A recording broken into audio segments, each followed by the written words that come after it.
Hello दोस्तों, मैं प्रद्युम्न आप सभी का स्वागत करता हूं PS0099 क्लासेस के एक नए वीडियो लेक्चर में। आज के वीडियो लेक्चर में हम लोग देखने वाले हैं डीएलएड फोर्थ सेमेस्टर में गणित विषय के बहुविकल्पीय प्रश्नों को। पिछले वीडियो में हम लोगों ने गणित के बहुविकल्पीय प्रश्नों में 19 प्रश्नों को हल कर लिया था। तो आज हम लोग उसी के आगे देखने वाले हैं प्रश्न नंबर 20 से। प्रश्न नंबर 20 हमारा यह प्रश्न नंबर 20। प्रश्न नंबर 20 है, समचतुर्भुज के कोण होते हैं, ये आपको बताना है। पहले हम लोग देख लेंगे कि समचतुर्भुज कैसा होता है। तो समचतुर्भुज सेम वर्ग के जैसा होता है, बस वो क्या होता है, थोड़ा सा ऐसे ये होल्ड होता है।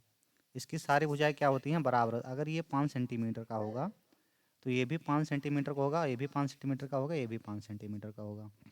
ये हो गया, ये हो गया इसमें विकर्ण, 2 विकर्ण हो गया। अगर ये मान लीजिए 8 सेंटीमीटर है तो ये आपका 6 सेंटीमीटर, यानी ये छोटा होगा इस वाले की अपेक्षा। ये हो गया। हमको इसमें बताना है कि इसके जो कोण होते हैं वो क्या होते हैं। तो समचतुर्भुज का जो कोण होता है वो आपका सम्मुख कोण बराबर होता है। यानी कि जो समचतुर्भुज के सम्मुख कोण हैं, ये कोण ये और कोण ये दोनों क्या होंगे, आपस में बराबर होते हैं। और देख लेते हैं इसमें, अगर हमको इसका क्षेत्रफल निकालना हुआ, समचतुर्भुज का क्षेत्रफल निकालना हुआ, तो हम लोग क्या करेंगे, इसका जो विकर्ण है, यानी कि जो ये दोनों विकर्ण हैं, मान लीजिए ये ए हो गया, बी हो गया, सी हो गया और डी हो गया। तो इसका विकर्ण, जिसका क्षेत्रफल निकालने के हम लोग क्या करेंगे, विकर्ण यानी विकर्ण, इसका एक विकर्ण ये ए सी गुणे बी डी अपान 2, ये होता है इसका क्षेत्रफल निकालने का। इसका हम लोग क्षेत्रफल इस तरह से निकालते हैं।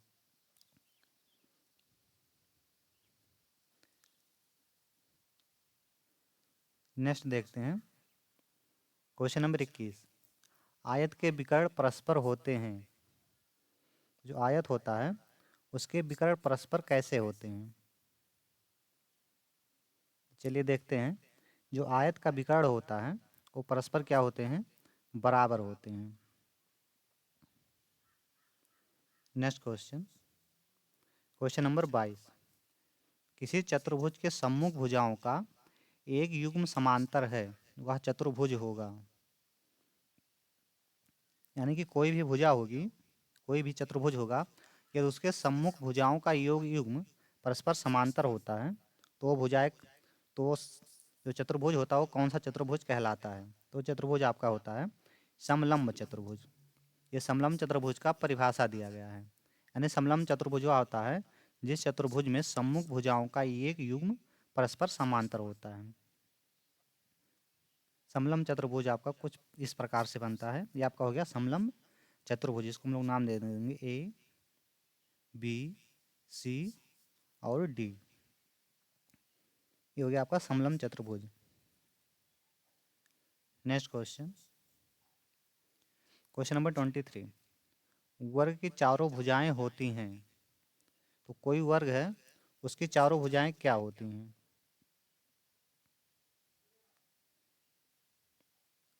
जब भी हम देखते हैं किसी वर्ग की बात करते हैं, चलिए हम लोग इसको फिगर से समझ लेते हैं।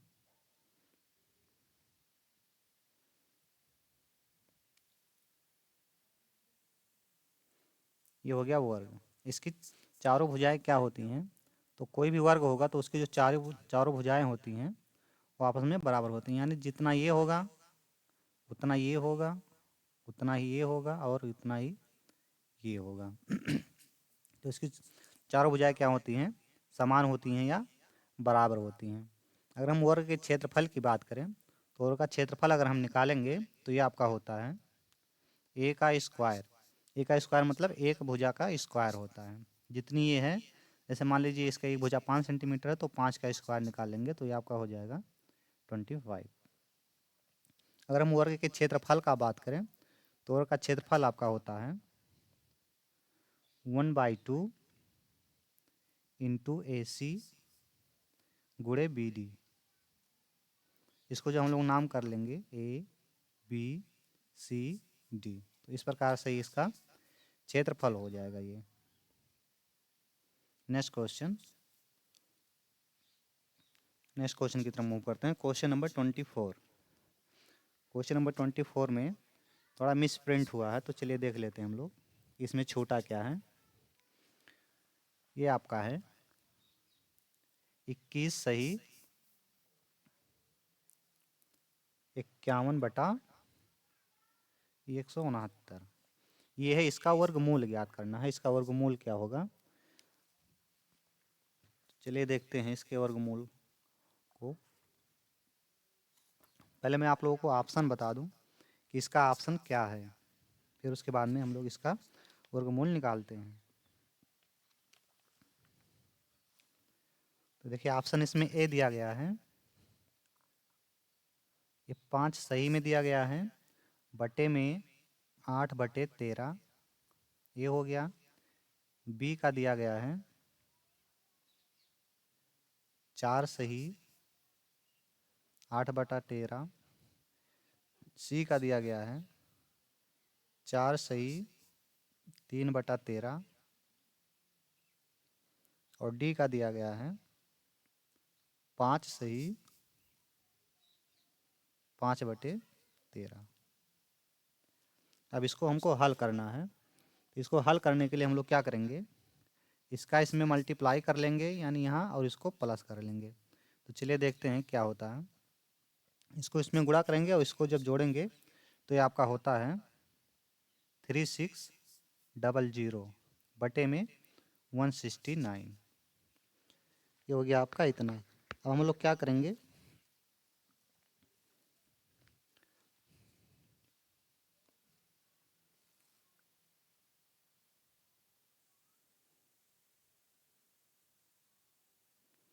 इसका हम लोग निकाल लेंगे वर्गमूल। तो अगर हम इसका वर्गमूल निकालेंगे तो अगर 3600 का वर्गमूल देखेंगे तो 3600 का वर्गमूल आपका होता है 60 और 169 का वर्गमूल आपका हो गया ये 13 का वर्गमूल हो गया। अब हम इसको क्या करेंगे, भाग कर लेंगे। तो भाग करेंगे इसको, ये आपका जाएगा 4 बार में, 4 बार में जाएगा, ये आपका हो जाएगा 13 चौके 52। यहाँ बचेगा, इसको हम लोग जब घटाएंगे तो 8 बचेगा। तो इसको हम लोग लिखेंगे 4 में सही इसको लिखेंगे, बटे में लिखेंगे 13 और इसको लिखेंगे ऊपर, यानी कि 4 सही 8/13 इसका आंसर हो जाएगा, जो कि आपका है 4 सही 8/13 ऑप्शन नंबर बी में। Next question, question number 25। √64 minus √36 ये किसके बराबर होगा। देखिए जो √64 लिखा है यानी 64 लिखा है, ये आपका होता है किसका वर्गमूल है, तो ये आपका होता है 8 का। 36 आपका होता है 6 का। तो इसमें से हम लोग इसको घटा लेंगे तो कितना आ जाएगा, 2 आ जाएगा। इसका राइट आंसर हो जाएगा option number B. Next question, बेलन के आयतन का सूत्र। कोई बेलन है, उसके आयतन का सूत्र क्या होता है। तो जो बेलन के आयतन का सूत्र होता है वो आपका होता है πr² h। तो जो कि आपका ऑप्शन नंबर डी में। अगर हम बेलन के वर्ग पृष्ठ की बात करें कि बेलन का वर्ग पृष्ठ क्या होता है, तो बेलन का वर्ग पृष्ठ आपका होता है 2πr h। ये होता है बेलन का वक्र पृष्ठ। Next question, question number 27। बेलन के वक्र पृष्ठ का सूत्र क्या है। तो अभी हम लोगों ने देखा है कि बेलन के वक्र पृष्ठ का सूत्र जो होता है option number A 2πr h।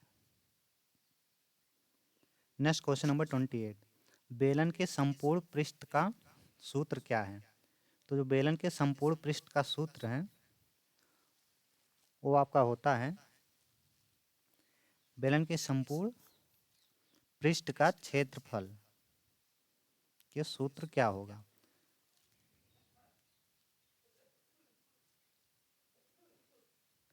तो ये आपका है 2πr h plus 2πr², option number D. Next question, यदि बेलन की ऊंचाई 7 सेंटीमीटर और त्रिज्या 2 सेंटीमीटर हो तो आयतन होगा, यानी कि इसका आयतन ज्ञात करना है। तो चलिए देखते हैं। यहाँ दिया गया है बेलन की ऊंचाई आपका 7 सेंटीमीटर, बेलन की त्रिज्या दिया गया है 2 सेंटीमीटर। ज्ञात क्या करना है हमको, इसका आयतन ज्ञात करना है। तो इसके आयतन का हम लोग सूत्र लगाएंगे। तो बेलन के आयतन आपका होता है, इसका सूत्र होता है पाई आर स्क्वायर एच। अब इस पर हम लोग रख लेंगे। तो यहाँ देखिए पाई का मान होता है 22/7 गुणे आर का मान दिया गया है, यहाँ आर का मान दिया गया है 2, आर का स्क्वायर हो गया गुणे एच, इसमें ऊंचाई दी गई है 7। तो ये आपका हो गया। अब हम लोग इसको हल कर लेंगे। यहाँ से देखिए 7 से 7 आपका कट जाएगा, यानी 22 गुणे इसका स्क्वायर करेंगे तो ये आपका 4 हो जाएगा। इसको मल्टीप्लाई हम लोग कर लेंगे तो ये आपका हो जाएगा 88 घन सेंटीमीटर। 88 घन सेंटीमीटर आपका है ऑप्शन नंबर ए में।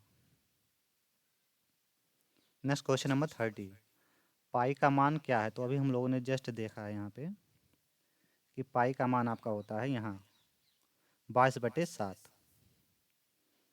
Option number A. Next question, शंकु की तिर्यक ऊंचाई बताइए यदि ऊंचाई h और त्रिज्या हो। यहाँ आपको बताना है। चलिए देखते हैं। शंकु की तिर्यक ऊंचाई, यहाँ देखिए ये एक नहीं, यहाँ आपका होगा यल। शंकु की तिर्यक ऊंचाई यल बताइए यदि ऊंचाई h और त्रिज्या आपका r, यहाँ होगा r, त्रिज्या r हो तो क्या होगा। तो ये आपका होता है, ये इसका सूत्र ही दिया गया है। तो इसमें राइट आंसर हो जाएगा आपका ऑप्शन नंबर बी। ये इसका सूत्र होता है, l is equal to under root में r square plus h square. Next question, question number 32, शंकु का आयतन बताइए यदि ऊंचाई h और त्रिज्या r हो।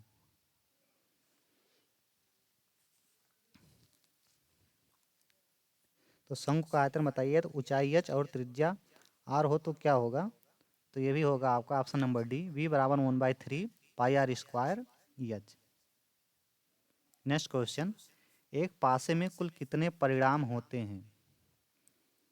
अब यहाँ से हम लोग देखेंगे, इसको डिटेल पढ़ेंगे कि एक पासे में कुल कितने परिणाम होते हैं। तो एक पासा जो होता है, पासा हम लोग जिस बोलते हैं, जैसे हम लोग पहले लूडो खेलते थे, लूडो उसकी गिट्टी जो होती है उसी को हम लोग पासा बोलते हैं या डाइस। तो पासा में कितने परिणाम होते हैं, जब उसको आप क्या करेंगे, एक बार फेंकेंगे तो या तो 1 आ सकता है, या तो 2 आ सकता है, या तो 3 आ सकता है, या 4 आ सकता है, या 5 आ सकता है, या 6 आ सकता है, यानी इन्हीं में से कोई एक आएगा। तो टोटल कितने हो गए, 1 2 3 4 5 6। तो ये हो गया 6। कितने परिणाम हो गए, तो टोटल परिणाम हो गए आपके 6 परिणाम। तो इसका राइट आंसर हो जाएगा आपका option number A. Next question, एक पासे को ऊपर उछालने पर 5 से बड़ा आने की संभावना क्या है। तो 5 से बड़ा आने की संभावना क्या होती है, देखिए इसमें टोटल परिणाम कितने होते हैं, 6 होते हैं, तो उसको हम लोग बटे में लिख लेंगे। अब 5 से बड़ा क्या होता है, तो यहाँ देखिए 5 से बड़ा आपका हो गया है 6। तो 5 से बड़ा आपका होता है 6, तो 6 कितनी बार आएगा, 1 बार आएगा। तो इसका ऑप्शन हो जाएगा 1/6। नेक्स्ट क्वेश्चन नंबर 35, एक पासे को उछालने पर विषम अंक आने की संभावना है। तो देखिए हम लोग लिख लेते हैं, एक बार हम पासा उछालेंगे तो क्या आ सकता है, 1 आ सकता है, 2 आ सकता है, 3 आ सकता है, 4 आ सकता है, 5 आ सकता है और 6 आ सकता है। टोटल परिणाम आपके हो गए 6। अब इसमें से कह रहा है कि विषम अंक आने की संभावना, तो विषम अंक किसे कहते हैं, तो जो 2 से कट जाता है उसको हम लोग सम बोलते हैं, और जो नहीं कटता है उसको हम लोग बोलते हैं विषम संख्या। तो इसमें देखिए विषम संख्या कौन सा है, 1 3 और 5, यही है, यानी कितने परिणाम हैं इसमें आ सकते हैं, तो 3 हो गए और टोटल कितने हैं, 6 हो गए। तो इसको से हम लोग काटेंगे तो कितना हो जाएगा आपका 1/2। 1/2 आपका दिया गया है ऑप्शन नंबर 1 में। टोटल परिणाम जितना होगा उतना नीचे लिखेंगे और जो विषम अंक है जितना है उसको ऊपर लिखेंगे, उसको काट लेंगे, जो आएगा वही हमारा राइट आंसर हो जाएगा। Next question number 36। Question number 36 दिया गया है 2, 3, 7, 9, 5 में बहुलक है, यानी इसमें से कौन सी संख्या है जो आपका बहुलक है। चलिए देखते हैं। तो यहाँ देखिए 2, 3, 7, 9, 5, इसमें आपको बताना है बहुलक कौन सा है। एक बार क्वेश्चन फिर से देख लेते हैं, क्वेश्चन कुछ मिस्टेक लग रहा है। हाँ सही है।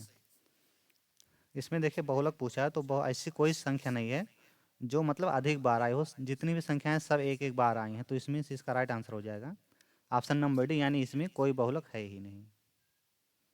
Next question number 38। दो सिक्कों को एक साथ उछालने पर शीर्ष आने की प्रायिकता बताइए। तो देखिए जब भी हम कोई सिक्का उछालेंगे, मान लीजिए कोई सिक्का है, इसके दो पहलू होते हैं, एक हेड होता है और दूसरा आपका होता है टेल।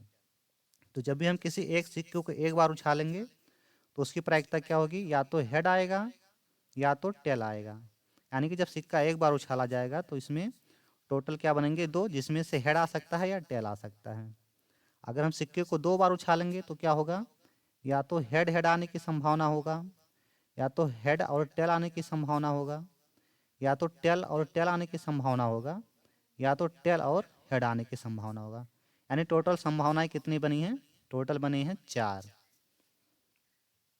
तो इसको हम लोग इस प्रकार लिखते हैं, जब एक बार उछाला जाएगा तो 2 पे पावर 1 लिखते हैं, जब दो बार उछाला जाएगा तो 2 पे पावर 2 लिखते हैं, यानी कि 4 लिखते हैं। अब यहाँ देखिए, इसको देखते हैं। अब दो सिक्कों के एक साथ उछालने पर शीर्ष आने की प्रायिकता कितनी है। तो यहाँ शीर्ष आने की प्रायिकता क्या होगी, यहाँ देखिए टोटल लिखा गया है 1 प्रायिकता। टोटल कितने हैं इसमें, टोटल होगा आपका 4, और आने की संभावना कितनी बार है, 1 बार है। यहाँ देखिए शीर्ष आने की संभावना 1 ही बार है। तो इस प्रश्न का राइट आंसर हो जाएगा आपका option number A, 1/4। Next question. 3 सिक्कों को एक साथ उछालने पर शीर्ष आने की संभावना है। अब देखिए जब 3 सिक्का को एक बार उछालेंगे हम लोग एक साथ, तो क्या होगा, या तो तीनों बार हेड हेड आने की संभावना होगी, या फिर 2 बार हेड आएगा 1 बार टेल आ जाएगा, या तो 1 बार हेड आ जाएगा 2 बार टेल आ जाएगा, ये हो गया। या फिर आपका तीनों बार टेल आ जाएगा, या 2 बार टेल आएगा और 1 बार हेड आएगा, या तो आपका 1 बार टेल आएगा और 2 बार हेड आएगा। ये इतने संभावना है। टोटल संभावनाएं कितनी हैं, इसमें 6 हैं, 1, 2, 3, 4, 5, 6। अब इसमें कह रहा है उछालने पर शीर्ष आने की संभावना क्या है। तो शीर्ष यहाँ देखिए आने की संभावना एक ही है, हेड को हम लोग शीर्ष बोलते हैं, तो शीर्ष आने की संभावना एक ही। इसमें देखिए शीर्ष है लेकिन यहाँ से आपका टी आ गया तो ये होगा नहीं। तो इसमें टोटल कितने हैं, टोटल आने की संभावना 6 है, लेकिन हेड आएगा, शीर्ष आएगा आपका कितनी बार, 1 बार। तो इसका राइट आंसर हो जाएगा आपका option number C. 1 minute 1 minute, 1, 2, 3, 4, 5, 6, ठीक है।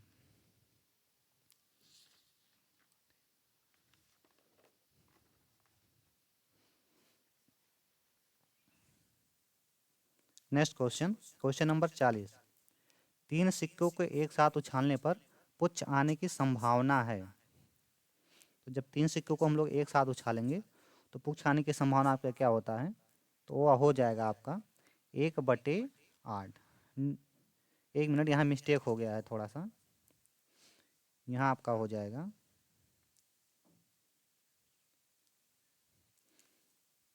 जब सिक्का देखे 3 बार उछालेंगे तो हम लोग इसको क्या लिखेंगे, 2 पे पावर 3। तो 2 पे पावर 3 आपका होता है, ये 8 होता है। तो यहाँ हो जाएगा 1/8। इसका राइट आंसर हो जाएगा आपका ऑप्शन नंबर ए।